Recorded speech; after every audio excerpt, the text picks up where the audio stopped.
Let me guess, you're interested in getting a better and healthier diet, but you don't really know where the f to begin. You want to improve your physique and attract females, you want to feel healthy and athletic, you want to look healthier, and overall you want to increase your happiness as a man. Well, that's exactly what the right foods can actually do for you. But through no fault of your own, you're most probably eating the wrong types of foods. And this, by the way, has nothing to do with whether or not you're a vegan or a vegetarian or a flexitarian or whatever the bloody hell other tarians there are out there. This is to do with the fact that 95% of the food that you eat is full of processed shit and additives. And you might not think that it's much of an issue, but I'm telling you, this is the real war in the food industry and nobody is talking about it. Seriously, 95% of all the food that you see in supermarkets isn't real food. It is not a coincidence as to why we are seeing record numbers of people with diabetes,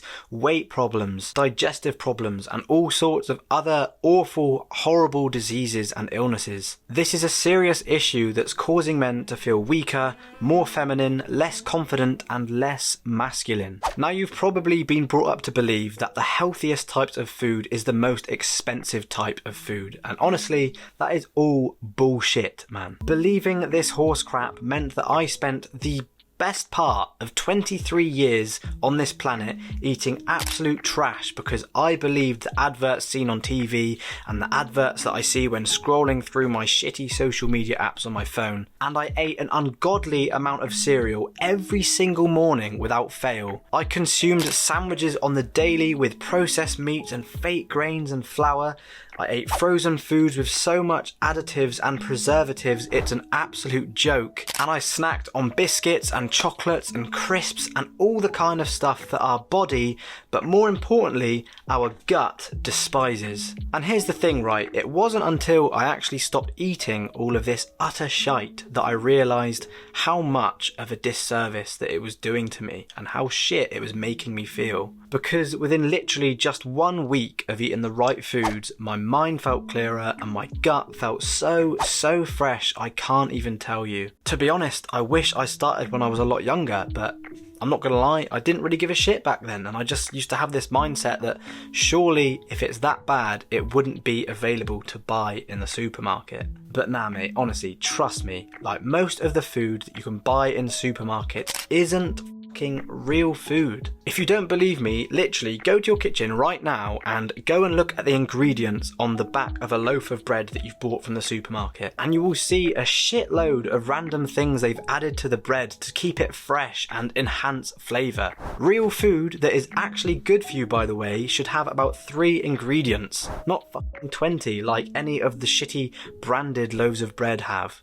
And I hope that you're still paying attention here, bro, because I'm now going to show you exactly the types of real food that you can start eating today. All of these real foods that I'm about to share with you improve your testosterone levels, your gut health, your bone health, your muscle health, and your mental health. Seriously, this is probably the most important video that I've made on this channel because unfortunately, not enough people are talking about this, especially in a way that's actually understandable. So let's get started.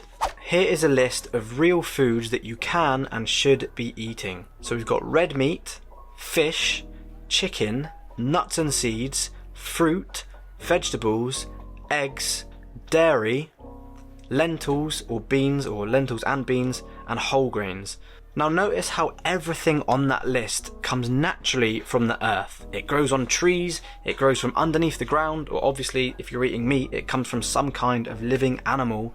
None of these foods have been chemically produced. It's all real shit. But here's where things can become a little bit complicated. If you're buying these foods from supermarkets like I do, the chances are that even these real foods contain some kind of chemicals. For example, the fruit and veg is probably covered in pesticides. The animals that have provided the meat definitely haven't had the best life. You know, they've probably been brought up on highly dense populated farms where they've not had much room to move, or they've been overfed to be bigger in size so that more cuts of meat can be sold. But as I said, this is the exact list of foods that I live by. I'm not entirely happy about the fact that I buy everything from the supermarket, but if I'm being honest, I find it extremely convenient. It stays within my budget, and I guess I'm just prioritizing a lot of other things in my life right now. But the most important thing is that I'm not eating highly processed fake foods which have been refined and have an extreme amount of additives and preservatives added to them. Now, that's not to say that I can't do better, because I quite clearly could, and that also means that you could do better than me as well. There are literally levels to this, and I've made a little diagram to showcase it. So here we have a ladder, right? At the bottom of this ladder, you've got what 99% of the population are eating.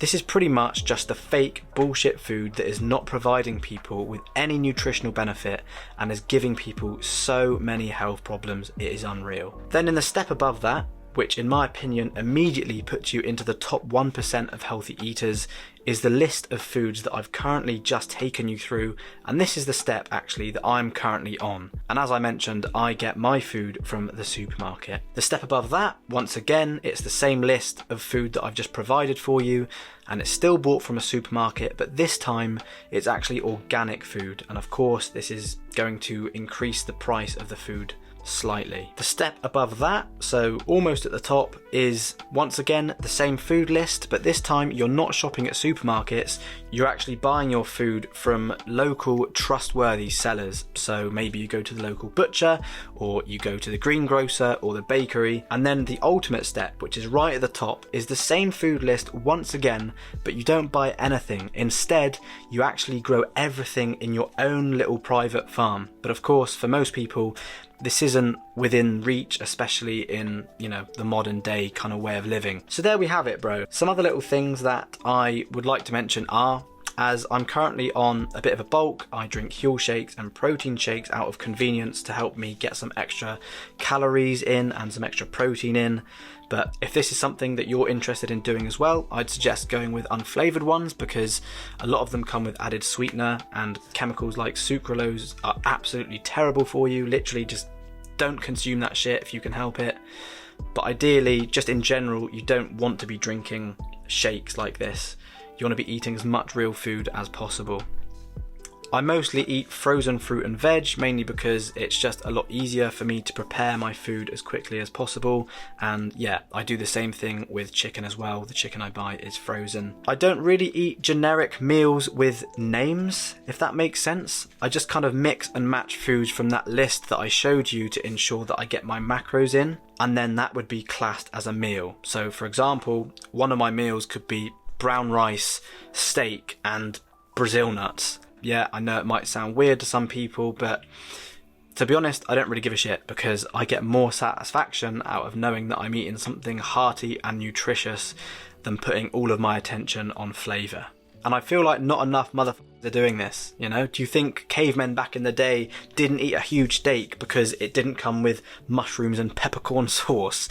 Like, obviously not. So just get over it, bro. Basically, what this means is that you should be focused on eating purely for fuel and not for flavour.